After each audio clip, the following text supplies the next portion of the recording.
your You mean my yeah, your Quel est ce message que le monstre vient délivrer à l'enfant solitaire?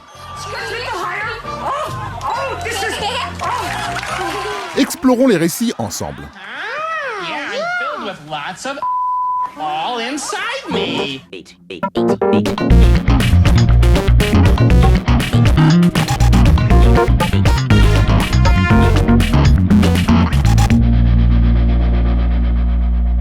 How does the story begin? It begins with you.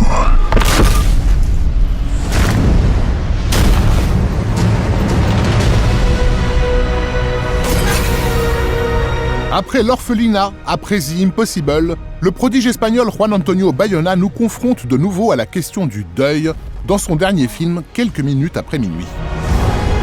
I'm afraid. Of course you are afraid.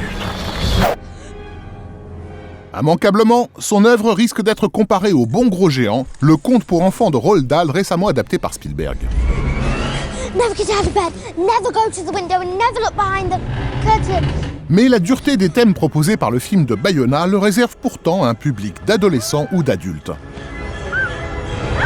Pourquoi s'adresser plutôt à ces derniers ? Je pense que le livre de Patrick Ness est une belle métaphore de la maturité, de ce que cela implique de vieillir, de se développer, mais aussi du renoncement qu'implique cette maturité. Connor, le héros, va devoir apprendre à lâcher prise, à dire adieu et à faire face au deuil.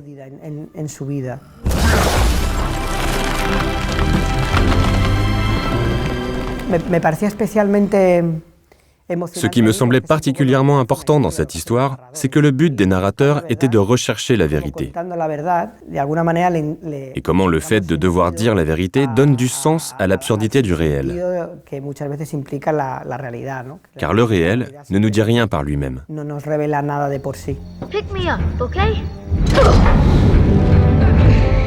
Cependant, malgré son inclusion dans une forme de réalisme magique, la structure ici proposée reste bien celle d'un conte. Okay, now, march!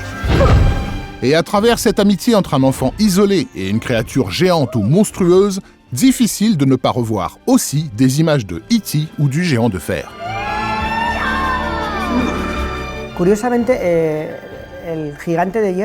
Il est intéressant de noter que Ted Hughes, l'auteur du Géant de fer, a écrit cette histoire pour aider son propre fils à comprendre et à accepter la mort de sa mère. Et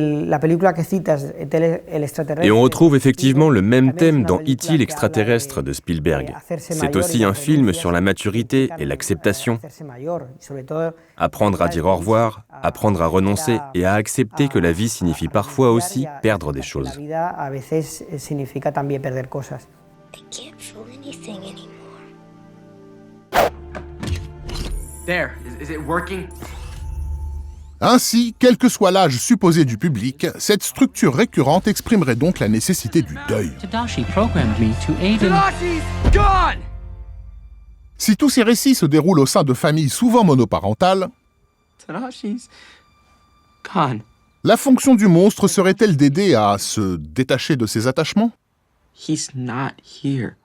Ce qui est marrant avec le monstre, c'est qu'il y a à la fois la condensation de certains complexes, pour reprendre un vocabulaire purement psychanalytique, familiaux. Donc, par exemple, Max et les Maximonstres, il part dans cette île où il rencontre des monstres et il en ressort vainqueur, il a battu ses parents. Donc ça, c'est le truc typique à la Bettelheim et point de vue psychanalytique, où l'enfant va vaincre cette autorité parentale.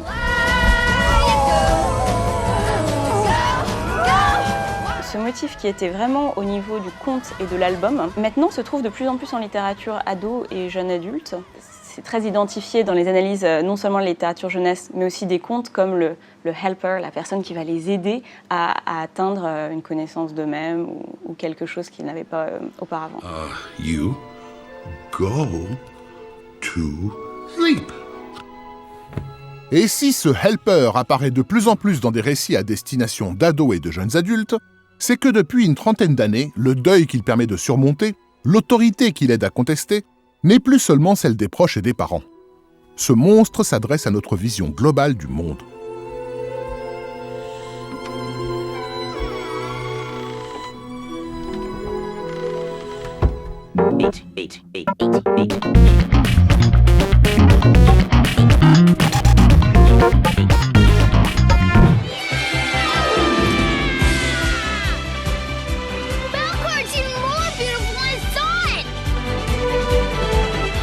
Depuis quelques années, de jeunes adultes redécouvrent via Internet les soubassements de multiples récits à monstres sympathiques qui ont bercé leur enfance.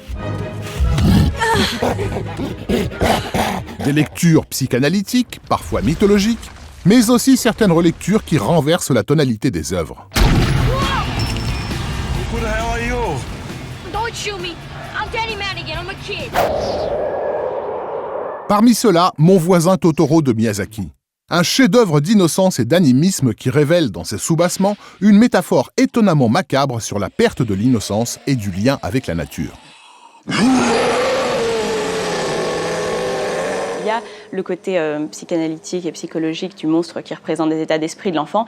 Et puis il y a la manière dont le monstre lui-même va décanter une atmosphère plus générale. Ce qui est marrant, c'est qu'il y a dans la culture populaire une espèce d'attente que l'enfant est cette espèce d'animiste spontané. C'est-à-dire que l'enfant va donner vie à des objets, à des animaux, va anthropomorphiser le monde autour de lui.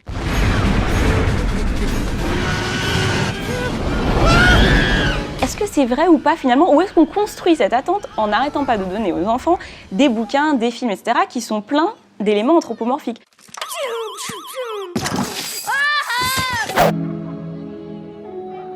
Et si, inconsciemment, les parents avaient compris depuis une trentaine d'années qu'une certaine vision du monde était bel et bien en train de mourir et qu'il appartiendrait à leurs enfants, plus qu'à eux-mêmes, d'apprendre à en faire le deuil? Come here.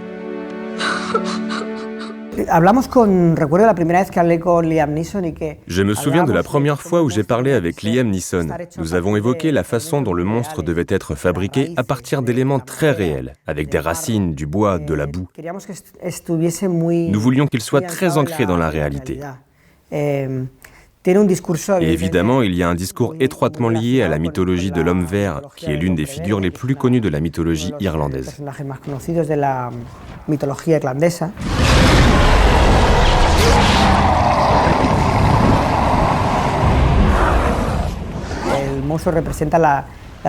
Je pense que le monstre est la solution. On fait appel à lui quand on ne peut pas trouver d'issue au problème par nous-mêmes. Le monstre doit apparaître pour détruire notre monde, et ce n'est qu'une fois ce monde brisé qu'on peut le reconstruire à partir de zéro. I love you.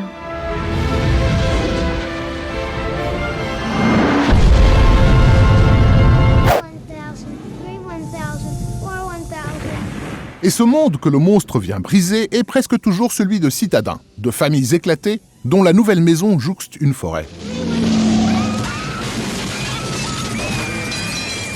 La créature sortant du bois pour appeler l'enfant peut être un robot, un alien ou encore un arbre. Hi, Elliot. Ainsi, ce que l'on attend du réflexe animiste, c'est qu'il puisse donner vie à un monstre qui ne soit pas le produit de la ville, de l'ère industrielle. I'm starved.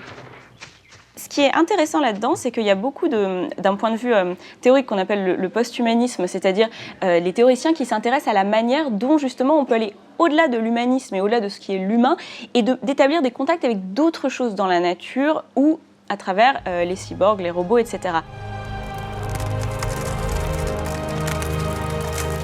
Les courants post-humanistes montrent à quel point, à travers la littérature, le cinéma, etc., nous, les humains, nous réapprenons peut-être à anthropomorphiser, mais aussi à communiquer avec des éléments non humains. We are Groot. La résurrection dans la fiction de cette divinité sylvestre coïncide avec la fin de l'ère industrielle. Ce monstre qui vient visiter depuis 30 ans des enfants ou des adolescents isolés est le meilleur moyen qu'a trouvé la culture populaire pour annoncer avec gravité ce qui a été perdu. Excuse me, are you the tooth fairy? No, it'll be okay. Stay with us. Must go away, John. No! Cette nouvelle génération doit dépasser la vision utilitaire et dualiste du monde celle de l'ère industrielle qui a brutalement séparé l'humain et le non-humain. Goodbye. Et comme le réel que nous nous sommes imposé ne nous dit rien par lui-même, le monstre est là pour nous obliger à admettre cette vérité en l'énonçant, à en faire le deuil et à en sortir grandi.